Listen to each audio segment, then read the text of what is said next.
Welcome to Rizvi's e-learning channel. तो class उसके आगे हम कंटिन्यू करते हैं पीएमएमसी के बाद। इसी में आता है गैल्वेनोमीटर। आपका गैल्वेनोमीटर का क्या काम होता है? गैल्वेनोमीटर का भी सेम काम होता है कि ये क्या करता है, करंट नापना। इसका भी मेन काम करंट नापना ही है, पर दोनों में अंतर क्या है? एमीटर भी आपका करंट नापता है। पीएमएमसी एमीटर में, वोल्ट मीटर में यूज होती है, अभी हमने पढ़ा था जस्ट इसके पहले। अब गैल्वेनोमीटर में ऐसा क्या अलग चीज है? नापता ये भी करंट है। तो इसमें क्या होता है कि जो नॉर्मली आपके एमीटर्स या वोल्ट मीटर्स होते हैं, उसमें आपने देखा होगा, उसमें आपका पॉइंटर शुरू होता है लेफ्ट से राइट पे। जैसे ये हो गया आपका एमीटर हो गया या वोल्ट मीटर हो गया, ये शुरू होता है आपका, इनिशियल पॉइंट इसका हमेशा लेफ्ट पे होता है। पर गैल्वेनोमीटर में क्या होता है? गैल्वेनोमीटर इसका सेम अलग होता है, ये कि इसमें इनिशियल पॉइंट आपका सेंटर में होता है। क्यों होता है वो भी हम बताते हैं।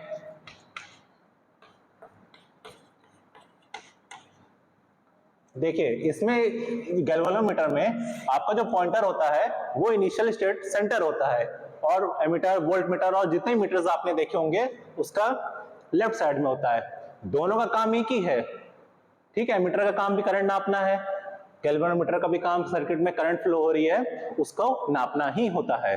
पर अब अंतर क्या हुआ? देखिए, उस पहले तो गैल्वेनोमीटर का हम समझते हैं कि ये वर्किंग किस बेस पे, इसकी वर्किंग क्या है। अब इसमें पीएमएमसी तो यूज है नहीं, पर देखिए इसमें वर्किंग क्या हुई।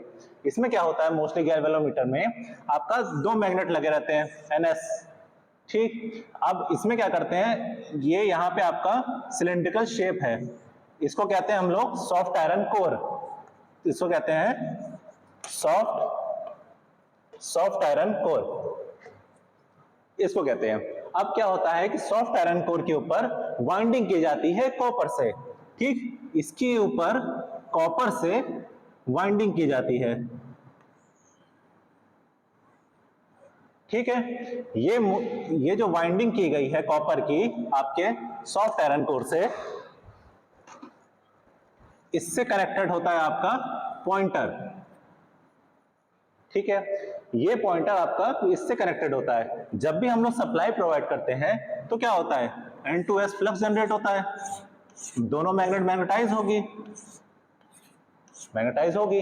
अब इसके बाद इसमें क्या होगा, ये जो कॉइलिंग लगी है इसमें डिफ्लेक्शन टॉर्क आता है। सब का काम सेम है, सब में डिफ्लेक्शन टॉर्क है, सब में कंट्रोलिंग टॉर्क है, सब में डैम्पिंग टॉर्क है। इसका भी क्या होता है, फ्लक्स जनरेट हुआ यहाँ पे लेफ्ट टू राइट में, N टू S में मैग्नेटाइज हुआ, कॉइल मैग्नेटाइज हुई, जिससे इसमें डिफ्लेक्शन आया, टॉर्क में इसमें डिफ्लेक्शन आया और इसने आपको रीडिंग प्रोवाइड की, ठीक। अब इसमें देखे होंगे आपने कि सेंटर में आपका पॉइंटर है, 1 2 3 4 रीडिंग इधर भी है, 1 2 3 4 रीडिंग इधर भी है। ऐसा क्यों है? इसमें काम तो दोनों कर रहे हैं, पर इसका इनिशियल सेंटर ही क्यों है? इसका इनिशियल सेंटर इसलिए है कि गैल्वेनोमीटर क्या करता है, इसका खासियत ये हो गई कि ये क्या करता है, पहले फॉरवर्ड करंट अगर होगा आपका, इन केस अगर आपके सर्किट में फॉरवर्ड करंट है तो इसका जो पॉइंटर होगा वो राइट साइड डिफ्लेक्ट करेगा, और अगर आपके सर्किट में रिवर्स करंट है तो इसका पॉइंटर आपको लेफ्ट साइड डिफ्लेक्ट करेगा। ये दोनों करंट आपको दिखाता है। आपने अगर ग्राफ देखा होगा किसी का भी, तो उसमें क्या होता है, साइनोसाइडल में क्या होता है, एक फॉरवर्ड होता है, एक रिवर्स होता है। तो जब तक ये वाली फ्लो रहेगी पॉइंटर आपका उधर रहेगा, और जब तक ये वाली फ्लो रहेगी तो पॉइंटर आपका इधर रहेगा। पर इसमें भी बहुत बड़ी खामी है, बहुत बड़ी खामी है इसमें भी। क्यों? क्योंकि इसकी एक्यूरेसी बहुत लो होती है, इसकी एक्यूरेसी बहुत लो होती है। और प्लस इसमें क्या होता है कि ये जो होता है ना आपका पॉइंटर, ये हमेशा 90 डिग्री पे ही रहता है। ये वाला, ये जो पॉइंटर है आपका 90 डिग्री पे रहता है, मतलब ये जो आपके कॉइलिंग है, ये कॉइलिंग से परपेंडिकुलर ही कनेक्टेड होता है, परपेंडिकुलर ही। अगर इन केस आपका पॉइंटर का ये है तो ये जाएगा, अगर इसमें आपका डिफ्लेक्शन हुआ, ये कन्वर्ट होके आपका ऐसे गया, तो पॉइंटर आपका एकदम स्ट्रेट रहेगा। दोनों में यही चीज होती है, अंतर इसका। अगर हम इसका मैथमेटिकल फॉर्म समझें तो देखते हैं उसमें। तो अब हम लोग इसका मैथमेटिकल एक्सप्रेशन समझते हैं कि गैल्वेनोमीटर का मैथमेटिकल एक्सप्रेशन क्या होता है। तो जैसे अगर हम इसमें देखें तो होता है torque is equal to NIA/B sine theta. ठीक, अब हम सबको अलग करते हैं। ये हो गया आपका टॉर्क, ठीक, N हो गया आपका नंबर ऑफ कॉइल्स, I से तो करंट हुआ, A से हो गया आपका एरिया, एरिया ऑफ किसका, ये सिलेंड्रिकल पाथ का, इसका एरिया सिलेंड्रिकल पाथ का, और BI, B से आ जाता है आपका magnetic field,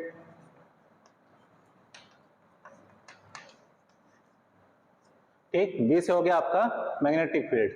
sine theta, sine theta इसमें क्या हमने बताया था अभी कि ये हमेशा परपेंडिकुलरली ज्वाइन होता है, पॉइंटर और प्लस कॉइलिंग हमेशा परपेंडिकुलर होता है।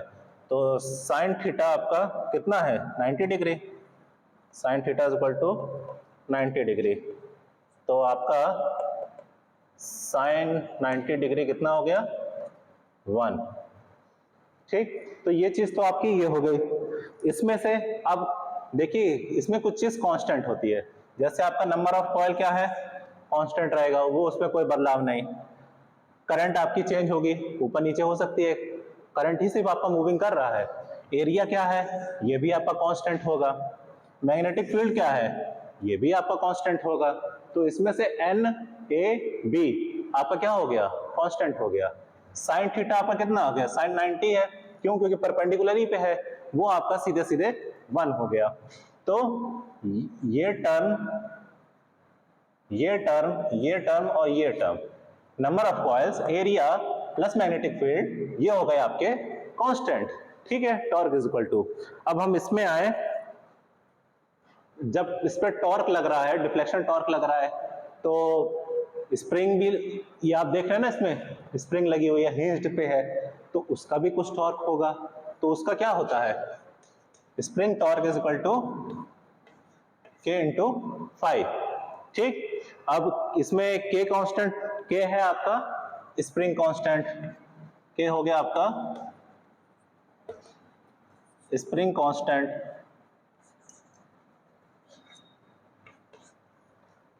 फाई हो गया आपका, प्लस आपका हो गया, ये हो गया आपका स्प्रिंग टॉर्क, ये हो गया आपका स्प्रिंग टॉर्क, ठीक है।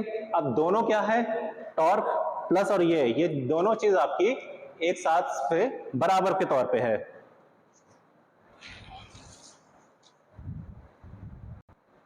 तो इसमें देखिए क्या होता है कि जितना आपकी स्प्रिंग टॉर्क है उतना आपका नॉर्मल टॉर्क भी लग रहा है, बराबर का चीज है।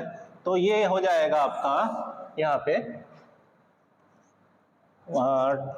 Torque is equal to spring torque, तो ये हो गया आपका K5 is equal to NIAB। Sine theta आपका साइन 90 डिग्री 1 होता है, तो वो हो गया आपका 1। अगर हम इसको फ्लक्स के रिगार्डिंग में अगर निकालें तो फ्लक्स के रिगार्डिंग में आपका हो जाएगा NAB upon K into I।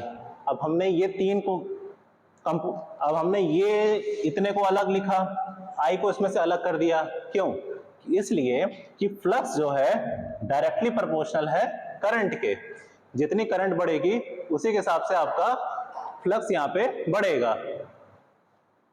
NAB हमने आपको बताया था कि कांस्टेंट होता है, नंबर ऑफ कॉइल कांस्टेंट है, प्लस आपका मैग्नेटिक फील्ड कांस्टेंट है, प्लस आपका एरिया कांस्टेंट है, प्लस आपका K मतलब स्प्रिंग कांस्टेंट, ये पार्ट आपका क्या है कांस्टेंट है। तो इससे हमको पता चला phi is directly proportional to I। Current बढ़ेगी, यहां पे आपका फ्लक्स बढ़ेगा, ठीक है। तो ये प्रॉपर हो गई इसकी गैल्वेनोमीटर की वर्किंग। अब हम आगे आते हैं। तो अब इसी के साथ साथ हम ये भी देख ले रहे हैं साथ में कि इसमें करंट सेंसिटिविटी कितनी होती है, वोल्टेज सेंसिटिविटी कितनी होती है? तो करंट सेंसिटिविटी अभी हमने देखा कि फ्लक्स जो है वो डायरेक्टली प्रोपोर्शनल हो रहा है आपके किसके? करंट के। तो करंट सेंसिटिविटी आपकी हो जाएगी कितनी? Pi upon I. ठीक, अब इसी के रिगार्डिंग में वोल्टेज सेंसिटिविटी भी देखते हैं। वोल्टेज सेंसिटिविटी कितनी होगी?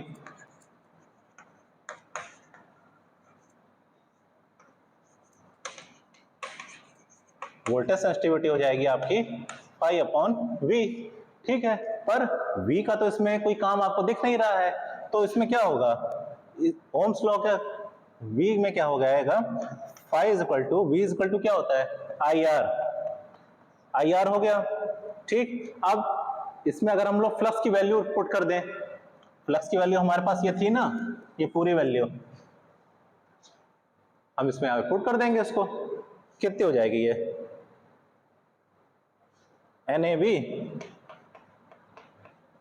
NAB upon K into R। ठीक, ये हो गई आपकी current sensitivity plus voltage sensitivity. अब इसी के आगे अभी हम लोग देख लेते हैं DC ammeter and DC voltmeter और सीरीज ओम मीटर।